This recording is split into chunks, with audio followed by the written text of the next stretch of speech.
In October 1944, a P-51B Mustang from the 354th Fighter Group suffered engine failure over Germany and force-landed near Frankfurt, falling intact into Luftwaffe hands before its pilot could destroy it. For German fighter pilots who had spent the past year watching helplessly as American bombers struck deep into the Reich escorted by fighters they could barely catch, much less defeat in combat, this captured Mustang represented an opportunity to understand a phenomenon that was destroying their ability to defend German airspace. What they discovered during evaluation flights would force them to confront a reality that shattered every assumption about high-altitude fighter combat. That this American fighter, powered by a British engine producing 1,700 horsepower, could maintain 444 miles per hour at 25,000 feet in level flight, a speed that German fighters could only achieve in steep dives. And that this performance advantage was not the result of superior pilot skill or better tactics, but of fundamental engineering decisions about supercharger design that gave the Mustang sustained power at altitudes where German engines gasped for air. This is the story of how experienced Luftwaffe aces learned that the air war over Germany was lost not because German pilots lacked courage or German fighters lacked quality, but because American engineers had solved the high-altitude power problem in ways that made the P-51 untouchable in the regime where bomber escort missions were fought, and how honest reports documenting this technological gap traveled through a command structure that had neither the resources nor the time to respond. Subscribe now for the untold engineering stories of World War II's air war, where battles at 25,000 feet were decided not by dogfighting skill but by which engine could maintain power in thin air, where supercharger design determined whether fighters could protect bombers or could only watch from below as formations passed overhead, and where the difference between victory and defeat came down to whether your engine produced 1,700 horsepower or 1,100 horsepower at altitude. We reveal the technical realities that other channels miss. Hit subscribe. October 17th, 1944. Rhein-Main Airfield, Frankfurt, Germany. The morning is cold, autumn settling over central Germany with temperatures hovering just above freezing. The sky overcast and gray, visibility poor due to industrial haze from nearby factories that have somehow survived repeated Allied bombing. Oberst Johann Steinhoff stands on the concrete apron beside a hangar, hands deep in the pockets of his leather flight jacket, studying the aircraft before him with an expression that mixes professional curiosity and something approaching despair. The P-51B Mustang, serial number 4312434. Sits on German soil like an accusation, its natural metal finish gleaming dully in the weak morning light, its elegant lines and purposeful stance speaking of aerodynamic refinement in engineering, sophistication that German aircraft have not matched.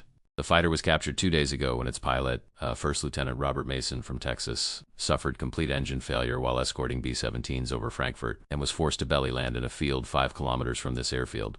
Mason attempted to destroy his aircraft using the standard incendiary grenade, but German troops arrived before the thermite could burn through critical structures, and within hours the Mustang was being transported to Rhein-Main, where Luftwaffe Technical Intelligence maintains an evaluation facility specifically for analyzing captured Allied aircraft.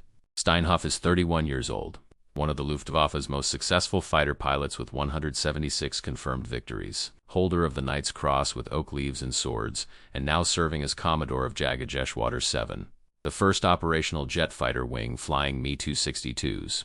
He has fought on every front, has flown against every Allied fighter type, has accumulated more high-altitude combat experience than perhaps any other living German pilot, and he has come to Rhein-Main specifically to evaluate this P-51B because he needs to understand why American fighters are systematically destroying the Luftwaffe's ability to defend German airspace for the past 6 months. Since the Mustang began appearing in large numbers, escorting American heavy bombers deep into Germany, Steinhoff and every other German fighter commander have watched the tactical situation deteriorate from difficult to impossible. American bomber formations that previously could be intercepted during their bombing runs or during their return flights, when fighter escorts had to turn back due to limited range, are now protected throughout their entire missions by Mustangs that have the range to escort bombers to any target in Germany, and the performance to defeat any German fighter that attempts interception.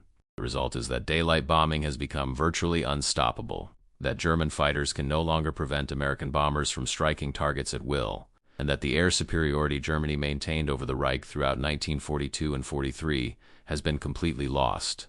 The numbers tell the story with brutal clarity. In January 1944, before the Mustang became operational in significant numbers, American bomber losses averaged 6% per mission, high enough that bomber crews completing the required 25 mission tour had only about 30% survival probability. German fighter forces were inflicting unsustainable casualties on Allied strategic bombing operations, and Luftwaffe commanders believed that if loss rates remained above 5%, the Americans would be forced to abandon daylight bombing entirely, conceding that the cost exceeded achievable results. But by April 1944, after only 3 months of Mustang operations, bomber losses had dropped to 2% per mission, and by October, they were below 1%. The change was not gradual. It was catastrophic from the German perspective. Bomber formations that previously could be mauled by determined fighter attacks now sailed through German airspace with minimal losses, dropping their bombs with precision, returning to England with most aircraft intact. German fighter losses meanwhile skyrocketed. Pilots who had survived 2 years of combat, who had dozens or hundreds of victories, who knew every tactical trick and defensive maneuver, were being shot down by American pilots with a fraction of their experience flying fighters that could outrun, outclimb, and outmaneuver German aircraft at the altitudes where bomber escort combat occurred. Steinhoff has personally engaged Mustangs in combat on 14 separate occasions over the past 6 months, flying both FW-190A and Me-109G before transitioning to the Me-262 jet. In every engagement with the Mustang, even when achieving initial surprise and favorable positioning, he found himself unable to achieve decisive results because the Mustang pilots could simply accelerate away whenever the tactical situation became unfavorable. The Mustang's speed advantage at altitude made it nearly impossible to catch, nearly impossible to outmaneuver, nearly impossible to engage on German terms. Steinhoff's tactical doctrine, refined over 3 years of combat, emphasized gaining altitude advantage, diving on the enemy from superior position, achieving a quick kill, and escaping before enemy fighters could respond. This doctrine worked brilliantly against Spitfires, Hurricanes, P-40s, even the P-47 Thunderbolt to some extent.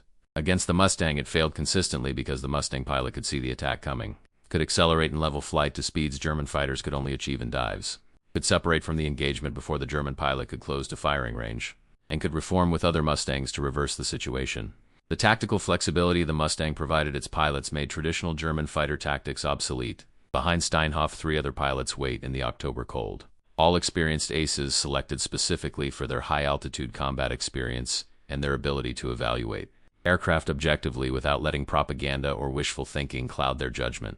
Major Gerhard Barkhorn, 27 years old, with 300 confirmed victories, all but 2 achieved on the Eastern Front, recently transferred west to fly Me-262 jets, bringing extensive experience fighting at all altitudes but particularly interested in high-altitude performance, where the air war over Germany is decided.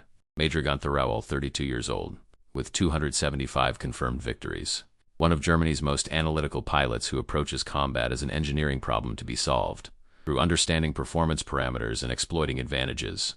And Hauptmann Franz Stigler, 29 years old, with 28 confirmed victories including several 4-engine bombers, a specialist in bomber interception who understands better than most why the Mustang's appearance has made his primary mission nearly impossible. These 4 men collectively represent over 750 confirmed victories, thousands of hours of combat experience, and systematic frustration at their inability to prevent American daylight bombing despite their skill, experience, and determination. The P-51B has been made airworthy in 2 days of intensive work by Luftwaffe mechanics who were surprised by how simple the aircraft is to maintain compared to German fighters. The engine failure that forced Lieutenant Mason to land was traced to a broken oil line that allowed the engine to run dry and seize, damage that was easily repaired once mechanics fabricated a replacement line using measurements from the damaged part. The Packard Merlin V16503 engine, license-built copy of the British Rolls-Royce Merlin 61, was freed from its seizure through careful disassembly and lubrication, inspected for damage that turned out to be minimal, and pronounced airworthy pending careful ground testing and cautious flight testing. The fuel tanks were filled with captured American aviation gasoline, the guns were loaded with German ammunition modified to fit the .50 caliber Brownings, and the aircraft was pronounced ready for evaluation. German engineers who studied the Mustang's construction over those 2 days were impressed by several design characteristics that differ markedly from German practice. The laminar flow wing designed for low drag at high speed, the intercooler system that efficiently manages the temperature of compressed air from the supercharger, the bubble canopy providing unobstructed visibility in all directions, and most significantly, the 2-stage 2-speed supercharger on the Merlin engine that maintains high power output at altitudes where German engines lose power dramatically. Steinhoff walks slowly around the Mustang, examining every detail with the eye of a fighter pilot who has studied dozens of enemy aircraft and knows what to look for. The aircraft is beautiful in a functional way. Every line purposeful, no wasted mass, everything optimized for speed and range. The fuselage is slim, minimal frontal area for reduced drag. The wings are thin, elegant, precisely shaped with the laminar flow airfoil that minimizes drag by maintaining smooth airflow over longer sections of wing surface. The tail is small but effective, providing adequate stability without unnecessary drag. The landing gear is sturdy, retracting cleanly into the wings. Everything about the airframe speaks of aerodynamic efficiency, of minimizing drag to maximize speed and range. But Steinhoff knows that the airframe, however well designed, is not what makes the Mustang dominant at altitude. The secret is the engine, or more specifically, the supercharger system that feeds the engine compressed air, maintaining sea-level air density even at 25,000 feet, where the natural atmospheric pressure is less than half what it is at sea level. The Packard Merlin V16503 sits in the nose. A 12-cylinder V engine displacing 27 liters and producing 1,290 horsepower at takeoff power. 1,700 horsepower at combat power with emergency boost at altitude. These numbers mean little in isolation. German engines produce comparable power at sea level. The BMW 801D Radial and the FW1908 produces 1,700 horsepower. The Daimler-Benz DB605AM and the BF109G produces 1,800 horsepower with methanol water injection. But those power figures are measured at sea level or at the engine's critical altitude, where its single-stage supercharger provides optimal boost. At 25,000 feet, where American bomber escorts must fight, the BMW 801D produces approximately 1,100 horsepower, 35% less than its rated power. The DB605AM produces approximately 1,200 horsepower at 25,000 feet, 33% less than its rated power. The power loss at altitude is catastrophic for combat performance. Aircraft speed is determined largely by power-to-weight ratio and aerodynamic efficiency. Losing one-third of engine power at altitude means losing roughly 20% of maximum speed, turning a fighter that can do 360 miles per hour at sea level into a fighter that can barely reach 300 miles per hour at 25,000 feet. The Merlin V16503 and the P51B, by contrast, is designed specifically to maintain power at altitude through its two-stage supercharger system.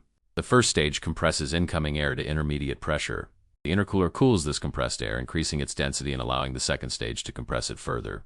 The second stage compresses the cooled air to high pressure before feeding it to the engine. The result is that at 25,000 feet, the engine breathes air compressed to nearly sea-level density, allowing it to produce nearly sea-level power. The V16503 produces approximately 1,700 horsepower at 25,000 feet with combat power settings. The same power it produces at 10,000 feet, losing only 10 to 15% compared to sea-level output. This sustained power at altitude translates directly to sustained speed at altitude, where German fighters lose 35% of their power at 25,000 feet and consequently lose 20% of their speed. The Mustang maintains 90% of its power and consequently maintains 95% of its speed. The performance gap at altitude is not marginal. It is decisive. Steinhoff knows these technical details from intelligence reports and from interrogating captured American pilots, but he has never experienced the Mustang's high-altitude performance personally, has never felt what it is like to fly a fighter that maintains full power at altitudes where German fighters struggle. Today he will understand viscerally what the numbers mean in practice, will experience the performance advantage that is destroying the Luftwaffe's defensive capability, will learn through direct experience why the air war over Germany is lost. He climbs into the cockpit using the step built into the left wing root and swinging his legs over the side into the seat. The cockpit is spacious compared to German fighters, the bubble canopy providing panoramic visibility that makes the enclosed canopies of BF-109s and FW-190s feel claustrophobic. The seat is comfortable, well padded with armor protection behind. The instrument panel is logically laid out, clearly labeled in English, which Steinhoff reads adequately, arranged for efficient scanning during combat. The control stick is between his legs. Conventional fighter configuration. The throttle quadrant is on the left side panel with separate controls for throttle, propeller pitch, mixture, and radiator.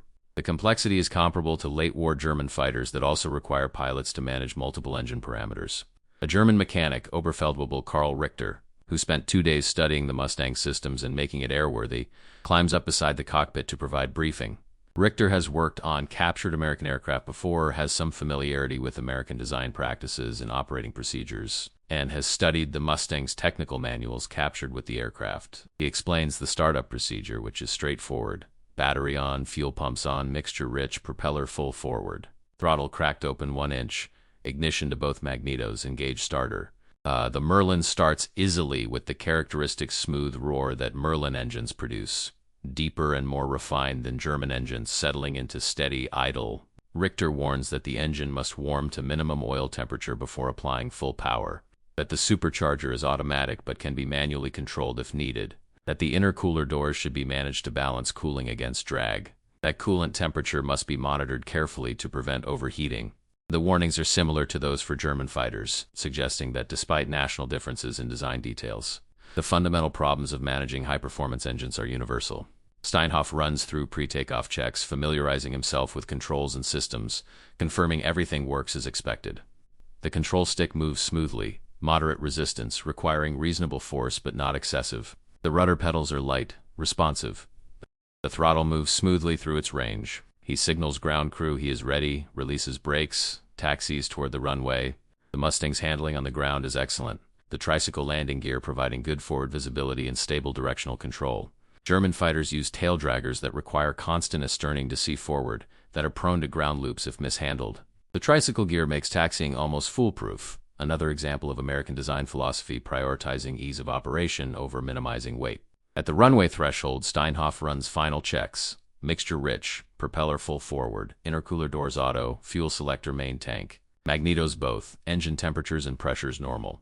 He takes a breath, advances throttle to take off power. The Merlin responds with smooth surge of power, the propeller biting the air efficiently, the Mustang accelerating rapidly down the concrete runway. The acceleration is impressive, better than a BF-109G, comparable to a FW-190A8. At 90 miles per hour, the nose wheel lifts.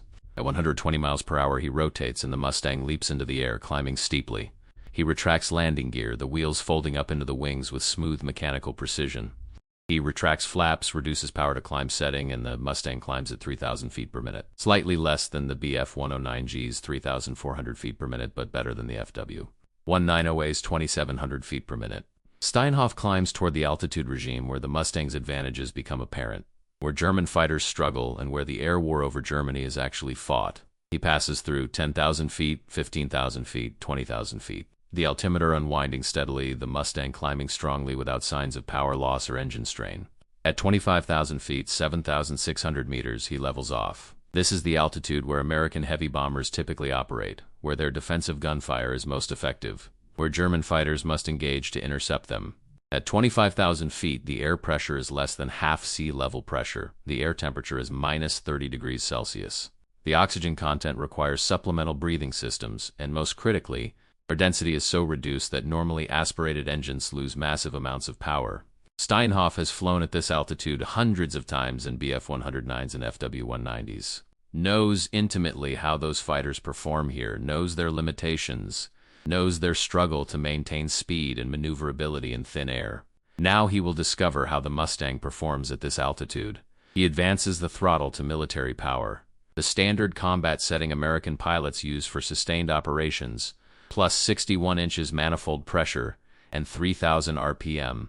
The Merlin responds immediately, power building smoothly, the supercharger whining as it compresses thin air to dense pressure, the engine generating power that seems impossible at this altitude. The Mustang accelerates in level flight. 300 miles per hour, 320, 340. The acceleration continues steady, unrelenting. The airspeed building past speed Steinhoff is rarely seen in level flight at this altitude in German fighters. 360. 380, 400. The airspeed reaches 420 miles per hour indicated and continues climbing. 430, 440. At 444 miles per hour indicated airspeed, the acceleration finally stops. The Mustang settling into level flight at a speed that Steinhoff finds almost impossible to believe. 444 miles per hour at 25,000 feet in level flight at military power, not war emergency power. Not maximum short-term settings that risk engine damage, but sustainable combat power that can be maintained for extended periods. Steinhoff's BF-109G6 achieves maximum speed of 300 miles per hour at 25,000 feet at military power, 144 miles per hour slower than the Mustang. His FW-190A8 achieves 310 miles per hour at this altitude, 134 miles per hour slower, only with emergency power settings. using methanol water injection that can be sustained for 5 minutes maximum before risking engine destruction. Can German fighters approach 350 miles per hour at 25,000 feet? Still nearly 100 miles per hour slower than the Mustang at sustainable power. The speed advantage is not marginal. It is absolute, categorical, decisive. At these speeds, at this altitude, the Mustang can engage when it chooses and disengage when it chooses, can dictate the terms of every engagement, can refuse combat when disadvantaged and force combat when advantaged. German fighters at this altitude cannot catch the Mustang in level flight, cannot maintain pursuit if the Mustang pilot chooses to accelerate, cannot prevent the Mustang from attacking bombers or engaging German fighters. The tactical situation is fundamentally one-sided, but Steinhoff needs to verify what he is experiencing. He needs to confirm that the airspeed indicator is accurate, that he is actually flying as fast as the instruments suggest. He performs a calibration check, timing how long it takes to cover a known distance between landmarks on the ground visible through occasional breaks in the overcast. The calculation confirms the indicated airspeed is accurate within 5%.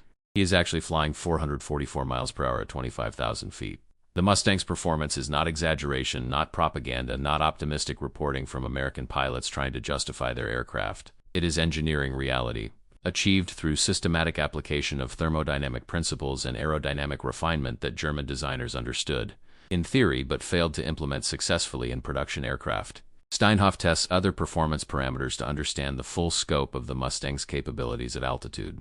He performs turns at full power, discovering that the Mustang turns adequately at this altitude. Not brilliantly like a Spitfire, not as tightly as a Bf-109, but well enough that a skilled pilot can maintain position in a turning fight against most opponents.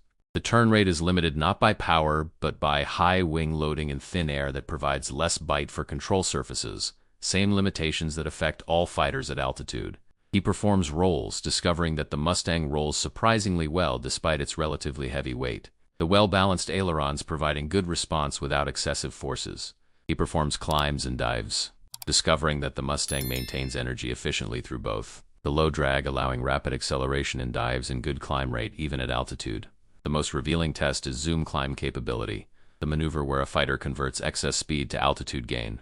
Steinhoff accelerates to 440 miles per hour at 25,000 feet, then pulls up into a 45-degree climb, trading speed for altitude. The Mustang climbs smoothly, maintaining the climb angle as speed decays, finally reaching 32,000 feet before speed drops to 180 miles per hour and the climb becomes unsustainable. He has gained 7,000 feet of altitude in the zoom climb, converting speed energy to potential energy with remarkable efficiency. A Bf-109G performing the same maneuver from 300 miles per hour would gain perhaps 4,000 feet. The Mustang's energy retention is superior, allowing better vertical maneuvering, better repositioning after attacks, better escape options when threatened. Every performance parameter Steinhoff tests confirms the same pattern. At 25,000 feet, the Mustang is comprehensively superior to German fighters in the capabilities that matter for bomber escort and fighter combat. After 90 minutes of intensive testing, exploring every aspect of the Mustang's performance envelope at altitude, Steinhoff returns to Rhine-Main. The descent and landing are straightforward, the Mustang handling predictably throughout. He taxis back to the hangar, shuts down the Merlin, and sits in the cockpit for several minutes processing what he has experienced. The Mustang is not marginally better than German fighters at altitude. It is categorically superior in ways that make defending against American daylight bombing with current German fighters effectively impossible. The speed advantage alone would be decisive. Combined with good maneuverability, excellent visibility, and adequate firepower, the Mustang provides American pilots with overwhelming tactical advantages that skill and experience cannot overcome. Steinhoff has fought against numerically superior opponents before, has defeated aircraft with better performance through superior tactics and aggressive maneuvering, has survived situations where by all logic he should have died. But the Mustang at altitude creates a situation where traditional fighter tactics fail because the opponent can simply refuse to fight on disadvantageous terms. The Mustang pilot who sees a German fighter attempting to bounce him from altitude can accelerate in level flight and outrun the attack before the German closes to firing range. The Mustang pilot who engages a German fighter and finds the situation unfavorable can disengage by accelerating away faster than the German can follow. The tactical flexibility this performance provides makes the Mustang nearly unbeatable when flown by competent pilots using sound doctrine. Barkhorn flies next, bringing perspective from 300 victories on the Eastern Front where he fought primarily against Soviet aircraft at low to medium altitudes. His experiences with combat below 15,000 feet where German fighters maintain good power and Soviet aircraft rarely venture above 10,000 feet. He takes off, climbs to 25,000 feet, and is immediately struck by how differently the Mustang feels compared to his experience in Bf-109s at this altitude. The Mustang feels powerful, responsive, eager, where Bf-109s at 25,000 feet feel sluggish, weak, struggling against thin air. Barkhorn accelerates to maximum speed, achieving 444 miles per hour in level flight, a speed he has never experienced at this altitude in any German fighter. He performs combat maneuvers, simulating engagements against bombers and enemy fighters, discovering that the Mustang's sustained speed allows attack approaches that would be impossible in German fighters. He can approach bomber formations from any angle, attack, and escape before escort fighters can react. He can engage enemy fighters from co-altitude, something German fighters at this altitude struggle to do because they lack speed advantage and must rely on altitude advantage for energy. The Mustang's power at altitude makes it a fundamentally different kind of fighter, one that does not need altitude advantage to be effective because it has power advantage instead. Barkhorn conducts one specific test that Steinhoff did not: sustained combat maneuvering to determine how long the Mustang can maintain high performance before fuel consumption or engine limitations force reduction in power.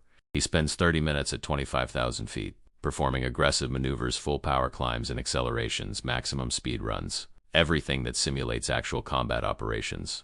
The Merlin performs flawlessly throughout, maintaining power without overheating, without losing performance, without any signs of distress. The fuel consumption is moderate, using approximately 150 gallons in 30 minutes of combat maneuvering, leaving sufficient fuel for another hour of operations plus reserve. By comparison, a Bf-109G using emergency power settings would exhaust its methanol water injection in 5 minutes, be forced to reduce to normal power with corresponding performance loss, and consume fuel at higher rate due to less efficient engine operation at altitude. The Mustang's sustained combat capability at altitude is far superior to German fighters that must carefully manage limited emergency power and higher fuel consumption. Barkhorn lands after 2 hours of flight, his assessment confirming and expanding on Steinhoff's findings. The Mustang, he reports, is not just faster at altitude, but more efficient in every aspect of operation, maintaining performance that German fighters can achieve only briefly using emergency systems that risk engine damage and that cannot be sustained long enough for extended combat. He notes that on the Eastern Front, where combat typically occurs below 15,000 feet, German fighters maintain good performance and the Mustang's advantages would be less pronounced. But the war over Germany is fought at 25,000 feet, altitude dictated by American bomber operating altitude. And at that altitude, the Mustang simply outclasses everything Germany has in operational service. Raoul flies third, approaching evaluation from an analytical perspective informed by 275 victories and years of thinking about fighter combat as engineering problem. He climbs to 25,000 feet, accelerates to maximum speed, and immediately begins detailed analysis of what makes this possible. He understands that speed comes from power and low drag, that maintaining speed at altitude requires maintaining power at altitude, and that power at altitude requires effective supercharging. The Merlin's two-stage supercharger is the key enabling technology. German engines use single-stage superchargers that provide good boost at one specific altitude, the engine's critical altitude, but lose effectiveness below and above that altitude. The Bf-109G's DB605 has critical altitude around 18,000 feet. Below that altitude, the supercharger provides too much boost and must be throttled back to prevent overboost damage. Above that altitude, the supercharger cannot compress air enough to maintain sea level density, and power drops rapidly. At 25,000 feet, the DB605 is operating far above its critical altitude. The supercharger is producing maximum boost, but that boost is insufficient and power is dramatically reduced. The Merlin's two-stage system solves this problem by having two critical altitudes, one for each supercharger stage. The first stage has critical altitude around 12,000 feet. The second stage has critical altitude around 25,000 feet. At 25,000 feet, the second stage is operating at its optimal point, providing maximum boost efficiency, compressing air to nearly sea level density, allowing the engine to produce nearly sea level power. The intercooler between stages is crucial, cooling the compressed air from the first stage before the second stage compresses it further, increasing density and preventing the temperature from rising to levels that would cause detonation or reduce efficiency. German engineers understood these principles but failed to implement two-stage supercharging successfully in production engines. The DB605 was designed with provisions for two-stage supercharging, but the system was never made reliable enough for production. The BMW 801 Radial uses single-stage supercharging, Germany's most advanced fighters in late 1944 still use single-stage systems that limit high-altitude performance. Raoul performed systematic tests documenting exactly how the Mustang's performance varies with altitude. At sea level, maximum speed is 440 miles per hour, impressive but not exceptional. The FW190D achieves 430 miles per hour at sea level, nearly equal weight, but at 10,000 feet, the Mustang accelerates to 460 miles per hour, while the FW190D drops to 400 miles per hour. At 15,000 feet, the Mustang maintains 460 miles per hour, while the FW190D drops to 380 miles per hour. At 20,000 feet, the Mustang maintains 450 miles per hour, while the FW190D drops to 350 miles per hour. At 25,000 feet, the Mustang maintains 444 miles per hour, while the FW190D manages only 320 miles per hour. The performance curves diverge dramatically at altitude, the Mustang maintaining speed through superior power while German fighters lose speed through power loss. The divergence makes high-altitude combat fundamentally different from low-altitude combat, favoring aircraft designed specifically for altitude performance. Raoul's detailed analysis confirms what Steinhoff and Barkhorn discovered through flight testing. The Mustang's advantage is not aerodynamic, not structural, not a matter of better materials or construction. It is purely thermodynamic, purely a matter of supercharger design that maintains engine power at altitude. German airframes are competitive. German aerodynamics are competitive. German engines produce competitive power at low altitude. But German superchargers lose effectiveness at high altitude, reducing power, reducing speed, creating performance gap that tactics cannot overcome. Raoul lands after 3 hours of methodical testing, his engineering notebook filled with performance data, graphs, calculations, all documenting the magnitude of Germany's technological disadvantage at high altitude. Stigler flies last, bringing bomber interception specialists' perspective to evaluation. He has fought American heavy bombers for 18 months, knows their defensive capabilities, knows the altitudes they operate at, knows the escort tactics that protect them. He climbs to 25,000 feet, positions himself as if approaching a bomber formation, and simulates an interception. In a Bf-109G, he would approach from high altitude, diving to gain speed, attacking quickly before escorts could react, then diving away to escape. The tactic worked in 1942 and early 43 before the Mustang arrived, achieving reasonable success despite bomber defensive fire. With the Mustang, the tactic fails because Mustang escorts at bomber altitude can see the attacking fighters approaching from above, can position to intercept, and most critically, can catch diving German fighters because the Mustang in level flight at 440 miles per hour is as fast as German fighters in 45-degree dives. The German fighter attacking from altitude reaches the bomber formation at perhaps 470 miles per hour dive speed, attacks, then dives away at 500 miles per hour, thinking he is escaping. But Mustang escorts at bomber altitude accelerate to 440 miles per hour and pursue, slowly closing the gap because the German fighter's dive speed is only 60 miles per hour faster, and he must eventually level out and decelerate while the Mustang maintains speed. The German fighter cannot maintain dive long enough to escape, must level out while the Mustang is still closing, and finds himself being overtaken by a fighter he thought he had outrun. Stigler simulates this scenario repeatedly, approaching from various angles and altitudes, trying to find attack geometry that allows successful interception and escape. He discovers that the only successful attacks are those made from massive altitude advantage, perhaps 10,000 feet above the bombers, allowing sustained dive that builds speed Mustangs cannot match.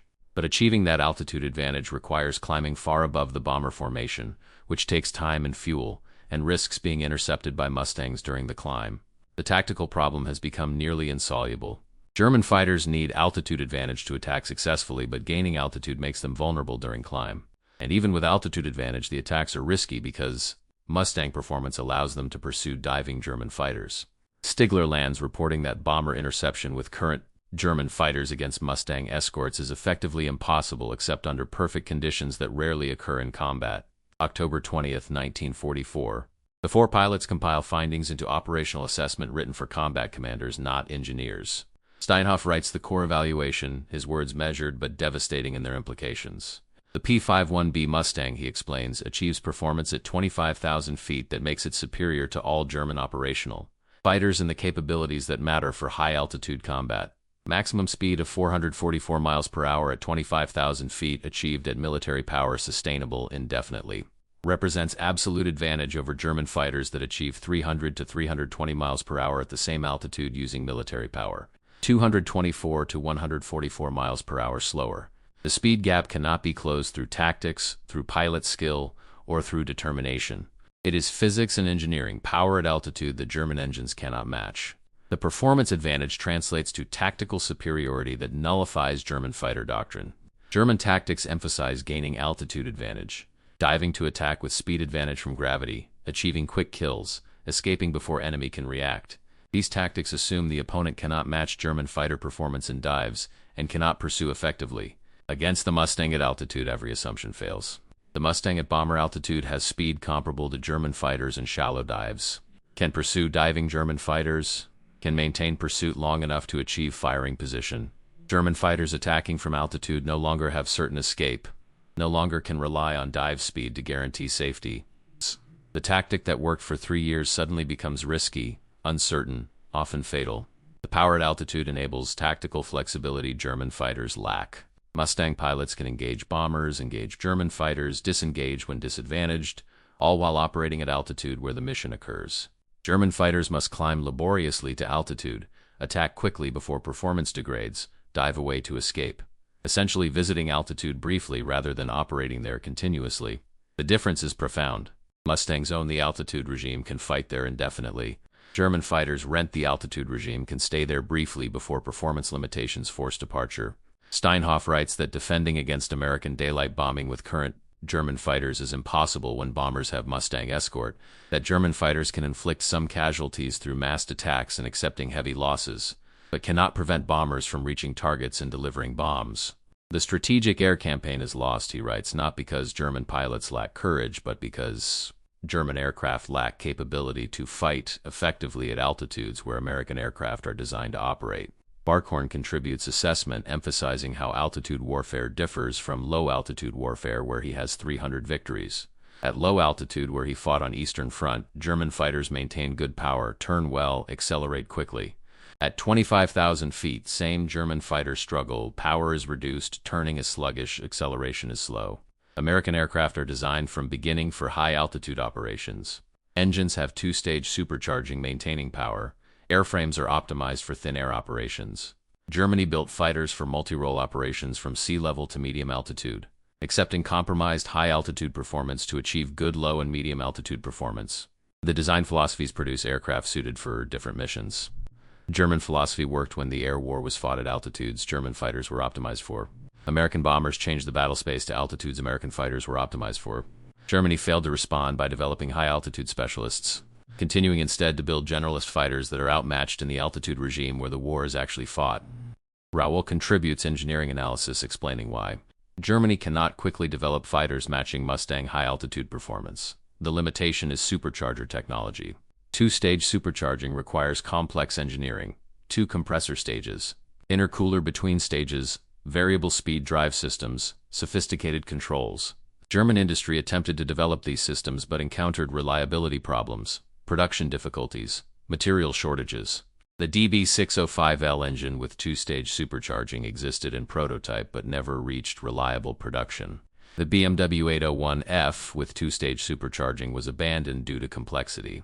Germany's most advanced production engines in October 1944 still use single-stage supercharging, limiting high-altitude power. Developing, testing, and producing 2-stage supercharged engines would require minimum 18 months, more likely 24 months, far too long to affect the war's outcome.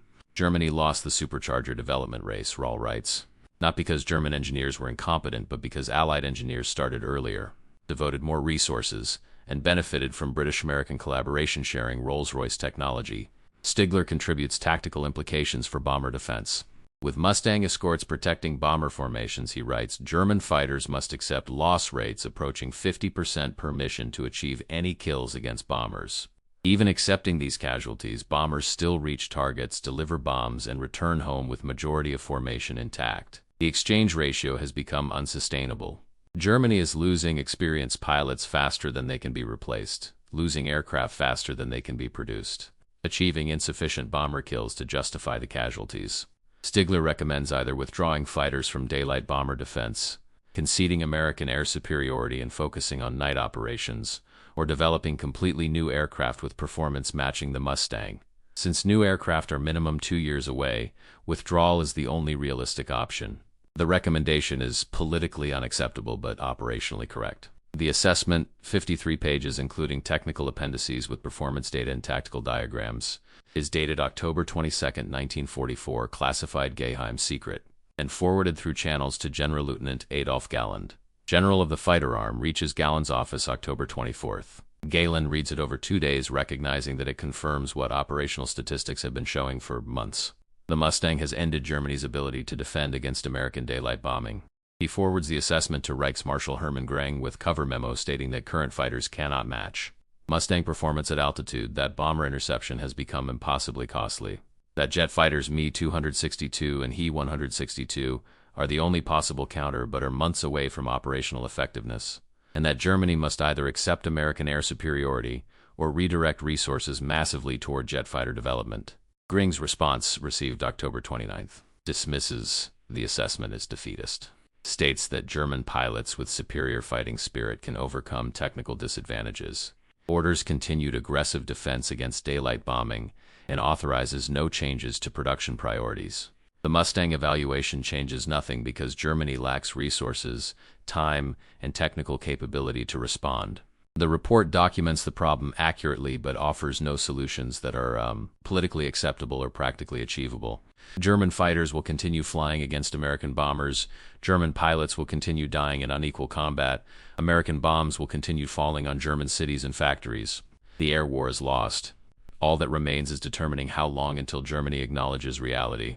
For the individual German pilots who survived to war's end, the memory of flying the captured Mustang at 25,000 feet, experiencing performance their own fighters cannot match, remains bitter reminder of how technological advantages determine combat outcomes regardless of pilot skill or courage.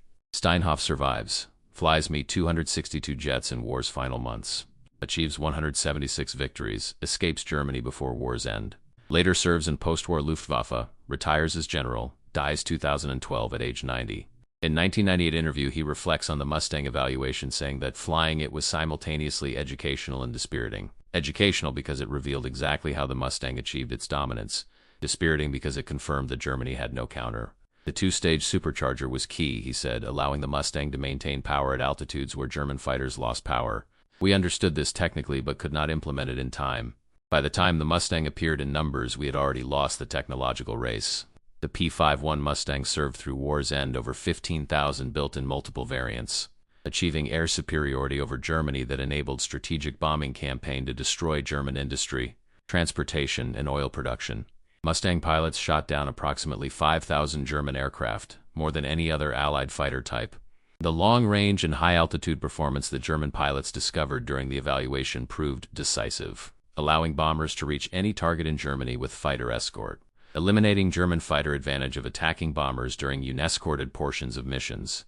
The lesson, understood clearly by post-war military planners, was that altitude performance required specialized engineering focusing on maintaining engine power through supercharging, that generalist fighters compromising altitude performance to achieve good performance across all altitudes were inferior to specialists, optimized for specific altitude regimes, and that in modern warfare where combat altitude is determined by operational requirements rather than fighter capabilities, fighters must be designed for the altitude where missions occur regardless of performance penalties at other altitudes. The Mustang proved these principles through combat effectiveness that German pilots could measure but not counter. The P-51B evaluation revealed that high-altitude air superiority depends on supercharger technology maintaining engine power in thin air. That 444 miles per hour at 25,000 feet was not achieved through better airframes or better pilots, but through two-stage supercharging that German engines lacked, and that this engineering advantage translated to tactical dominance that determined the air war's outcome. German pilots understood this after flying the captured Mustang, documented it honestly in reports that traveled through their command structure, but Germany lacked the technology, resources, and time to respond. If you want more stories about how specific engineering decisions shaped World War II's air battles, how supercharger development determined who controlled the skies over Germany, and how technological advantages often matter more than pilot skill or tactical doctrine, subscribe now. We publish these engineering-focused stories every week. Thanks for watching Tentor Novamente.